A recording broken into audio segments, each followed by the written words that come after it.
అందరికీ నమస్కారం అండి.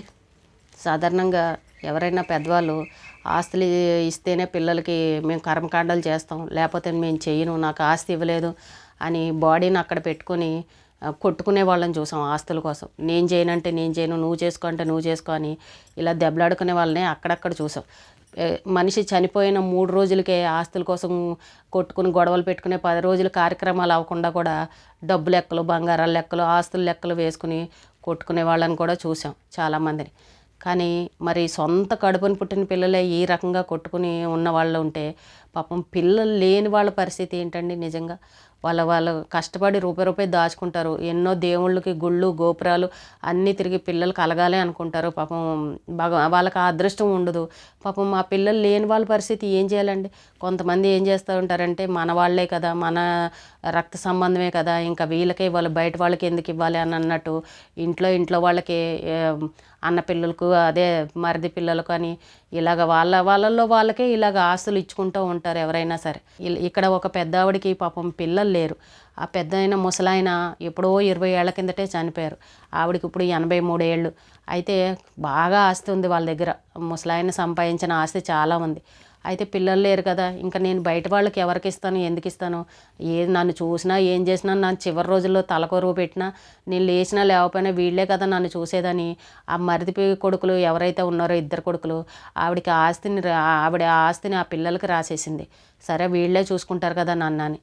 అయితే ఆస్తి రాసిన తర్వాత వాళ్ళిద్దరూ ఎవరికి వాళ్ళే సపరేట్ అయిపోయి ఎవరి సంసారాలు వాళ్ళు చేసుకుంటూ చక్కగా ఈవిడ ఆస్తితోటి ఎంజాయ్ చేసుకుంటూ ఉన్నారు సొంత ఇళ్లలో ఉండి. కానీ ఈవిడ్ని ఆ పాత ఇల్లు ఏదైతే ఉందో, ఆ పెద్ద ఆయన ఉన్నప్పటి నుంచి ఉన్న ఇల్లు ఏదైతే ఉందో అదే ఇంట్లో ఆవిడని ఉంచారు. ఎవరింట్లోకి తీసుకెళ్ళి ఆవిడని పాపం ఇంత అన్నం పెట్టి దగ్గరుండి చూసుకుందామని ఎవరు ఇంట్లో పెట్టుకోలేరు. ఆవిడ పాపం ఆవిడ వంట ఆవిడ పని ఆవిడ చేసుకుంటూ అదే ఇంట్లో ఉంది. అయితే కొన్ని రోజులు అయిన తర్వాత ఆవిడకి ఒక 80 ఏళ్ళు వచ్చాయి. ఇంకెంతైనా వృద్ధాప్యం వచ్చిన తర్వాత ఇంకా ఓపిక ఉండదు కదండి. ఆవిడ ఇంకా చనిపోయింది ఒకరోజు. చనిపోతే సరే ఇంకా చుట్టుపక్కల వాళ్ళు చూసి ఆ పెద్ద కొడుకు ఎవరైతే ఉన్నారో అతనికి ఫోన్ చేసి చెప్పారు, ఇలా చనిపోయింది మీ అమ్మ అని చెప్తే వాడు అన్నాడంటే, నా కూతురు పెళ్లి పెట్టుకున్నాను, నేను కాళ్ళ కడిగి కన్యాదానం చేయాలి, ఇప్పుడు నేను అక్కడికి వచ్చి కార్యక్రమాలు చేశానంటే నా కూతురు పెళ్లి చేయడానికి ఉండదు, నేను రావడం కుదరదు, నేను రానని చెప్పేశాడంట. సరే చిన్న కొడుకు ఫోన్ చేసి చెప్తే వాడేమో పెద్దాడు చేస్తానన్నాడు, వాడే వచ్చి చేయాలి, నేను చేయను అని చెప్పేసి వాడేదో కారణం చెప్పేసి వాడు ఫోన్ పెట్టేశాడంట. అంటే ఈవిడ ఇచ్చిన ఆస్తి పనిచేసింది, వీళ్ళు ఇచ్చిన ఆస్తితోటి ఎంజాయ్ చేయడానికి బాగుంది, కానీ నా కూతురు పెళ్లి చేసుకోవడానికి లేదనేసి రావడం మానేశారు. అంటే ఈవిడ సొమ్ము తినడానికి పనికొచ్చారు కానీ ఈవిడికి నీ గొంతులో నీళ్లు పోసి చివరి రోజుల్లో కార్యక్రమాలు చేయడానికి కూడా రావడానికి వీళ్ళకి మనసు రాలేదనమాట. వీళ్ళకి ఇచ్చే ఆస్తులు ఏవో బయటోడికి ఇచ్చున్నా కూడా నిజంగా ఏదైనా ఆశ్రమాలకి వాళ్ళకి ఇచ్చినా కూడా నిజంగా వాళ్ళు చాలా బాగా గ్రాండ్గా చేసేవాళ్ళం. సొంత వాళ్ళు మన రక్త సంబంధం అని చేసి ఈ ఆస్తులు ఇచ్చినందుకు చూసారా సొంత వాళ్ళే ఎలా చేస్తున్నారో.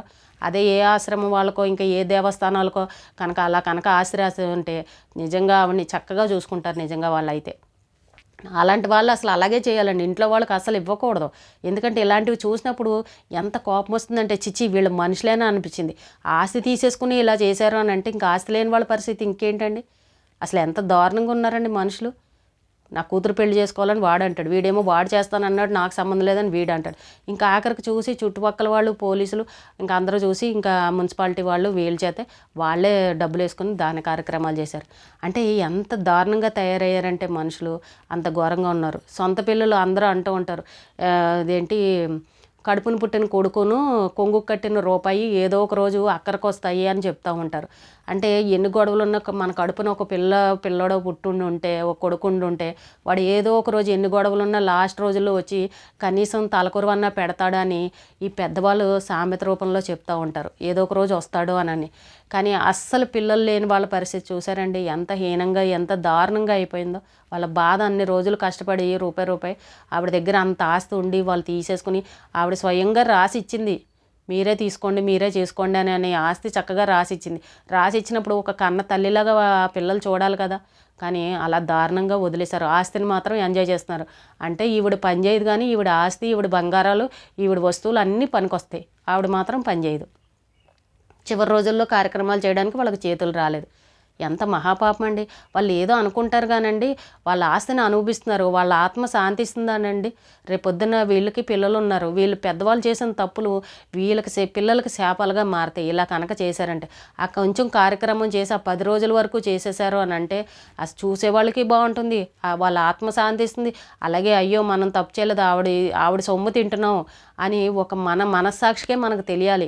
ఈరోజు ఆవిడిచ్చిందే కదా మనం తింటున్నాము, అది ఎంత మహాపాపం. ఆవిడకి అలా వదిలేయకూడదు కదా, రేపొద్దున మనకు శాపాలు తగులుతాయి అని ఎవరికి వాళ్ళు ఆలోచించుకోవాలి. ఎప్పుడైనా సరే ఆస్తి అనుభవిస్తున్నాం అని అంటే ఖచ్చితంగా పెద్దవాళ్ళకి వాళ్ళకి ఇష్టపూర్వకంగా మనకి ఇచ్చారు అని అన్నప్పుడు వాళ్ళకి ఆత్మ శాంతించాలి. మనం అంటే వాళ్ళకి అంత ఇష్టం అని అన్నప్పుడు వాళ్ళకు కూడా మనం ఆ విధంగానే చెయ్యాలి. అలా ఎలా వదిలేస్తారు అలాగా? అంటే ఆస్తి ఇస్తేనే చేస్తారు, లేకపోతే ఆస్తి ఇవ్వకపోతే చేయరు అంటారు. కానీ ఆస్తి దొబ్బి కూడా ఏమీ అనాథ శవంలాగా వదిలేశారు. ఈవేళ బయట వాళ్ళు వీళ్ళు చేయాల్సిన పరిస్థితి. రేపొద్దున వాళ్ళ పిల్లలు కూడా వాళ్ళని అదే విధంగా చేస్తే అది తెలుసుకోవట్లేదు ఎవరు కూడా. కాబట్టి ఇలా ఉన్నారు పిల్లలు లేని వాళ్ళ పరిస్థితి అయితే మరీ ఘోరమండి. నిజంగా వాళ్ళ బాధ అయితే ఇంకా వర్ణనాతీతం. ఇంకా చనిపోయిన తర్వాత ఎవరేం చేస్తారనేది తెలియక ఏదో మనవాళ్ళు, మన రక్త సంబంధం, మన సొంత వాళ్ళని ఆస్తులు ఇంట్లో వాళ్ళకి ఇస్తే ఈ రకంగా చేస్తున్నారనమాట. ఇంకా ఈ ఆస్తులు వీళ్ళకి ఇచ్చే కంటే ఎవరికన్నా ఆశ్రమాలు, సంస్థలు వీళ్ళు ఉంటారు కదా, వాళ్ళకి రాసిస్తే బెటరు. ఇంకా వాళ్ళే చూసుకుంటారు, అన్నీ చక్కగా చేస్తారు. వాళ్ళని నమ్ముకోవాలి బయట వాళ్ళని, కానీ ఈ సొంత వాళ్ళని నమ్మితే ఇలాగే ఉంటుంది నిజంగా. పిల్లలు లేని వాళ్ళైతే అంత ఘోరంగా ఉన్నారండి ఈ రోజుల్లో మనుషులు. ఎంత బాధపడే విషయం అండి. పోలీసులు ఫోన్ చేసి తిట్టినా కూడా ఒక్కొక్కడు ఒక్కో సమాధానం చెప్తున్నారు ఆ మరిది కొడుకులు అయితే. కాబట్టి ఎవరైనా సరే కొంచెం వాళ్ళ ప్రవర్తన బట్టి ఆలోచించి అసలు వీళ్ళు మనకు రేపు చూస్తారా చూడరని ముందే ఆస్తులు ఇచ్చారనుకోండి ఇలాగే ఉంటుంది. ఆవిడ పాపం మంచితనంతో నన్ను అలా చూడరులే, మంచి వాళ్ళు మన పిల్లలే కదా చూస్తారన్న ఆస్తి ముందే రాసిచ్చేసింది ఆవిడ. ఆవిడ చేసిన తప్పు అదే. లేదు నేను ఏ ఆశ్రమానికి ఇస్తాను, నన్ను ఎవడు చూస్తే వాడికే ఇస్తానని మొండిగా ఉండుంటే కనీసం ఆ డబ్బు ఆస్తి కోసం ఆశపడన్నా ఈవిడ చుట్టూ తిరిగి ఈగల్లాగా ఏమన్నా చూసేవారేమో. ఆ ముందు ఇచ్చేయడంతో ఇంక దీంతో పనే ఉంది, మనకు అంతా వచ్చేసింది కదా అన్నట్టు వాళ్ళ దారిని వాళ్ళు ఎంజాయ్ చేస్తున్నారు. ఇలా దుర్మార్గంగా ఆలోచించే పిల్లలు కూడా ఉన్నారండి. మరి వాళ్ళ రోజు ఈ వయసు వచ్చేసరికి మరి వాళ్ళ పిల్లలు వాళ్ళని ఎలా చూస్తారో అప్పుడు ఇంకా వాళ్ళకే తెలియాలి, ఇంకా వాళ్ళకే వదిలేయాలి. కాబట్టి ఎవరైనా సరే కొంచెం ఆస్తుల విషయంలో జాగ్రత్తగా ఉండండి. ఏదైనా మన దగ్గర ఉన్నంత వరకే మనల్ని కొంచెం విలువగా ఉంటుంది. మన దగ్గర రూపాయి లేదు అని అంటే ఇంకా మనల్ని కుక్కని కంటే హీనంగా చూస్తారనమాట ఈ రోజుల్లో పిల్లలు. అలా తయారయ్యారు. ఈ రోజుకి ఇదేనండి. రేపు మళ్ళీ ఒక మంచి విషయంతో మళ్ళీ కలుద్దాం.